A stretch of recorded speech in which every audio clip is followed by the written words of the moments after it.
of King Kong. And the original King Kong was only about this tall. He was created in 1933 using a practical effect called stop motion, and up there you can see a picture of the inside of that Kong. Now, stop motion is one of the earliest special effects, and to show you guys how it works, this is Norman. Like King Kong, Norman's a fully posable stop motion puppet and also the star of his own motion picture. From Focus Features and Leica, who brought you the Oscar-nominated Coraline, comes the stop motion film Norman, which this little puppet was actually used in the filming for. Back here is a few more pieces from his world. Now, like most celebrities, Norman looks a little bit bigger on the movie screen, and that's because everything you see on the film is built to his scale size. In fact, can we see that detail up on the screens, please, Billy?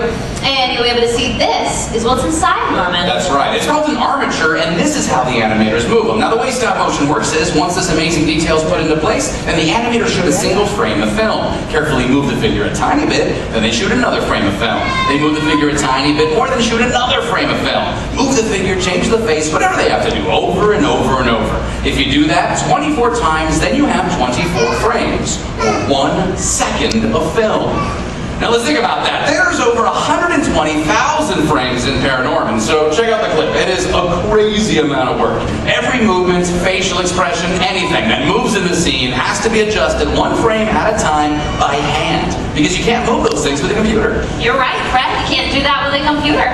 No. They still use them a lot, though. Yeah. Oh, the genius of Leica is that they seamlessly combine all kinds of special effects to create their movies, so computers help visualize Norman's world, even the puppets themselves, and all their different faces and expressions, and there were hundreds of them, which were produced as separate physical pieces on special 3D printers. Computers also controlled the camera movements too, panning, zooming, tracking only 1 image at a time.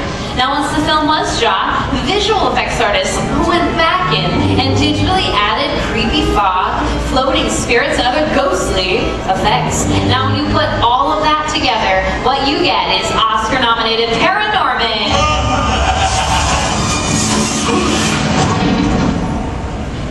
I want to give that a few minutes. Yep, and it's amazing how far special effects have come. Yeah. And now let's shed some light on 3D animation. And by shed some light, we mean give you a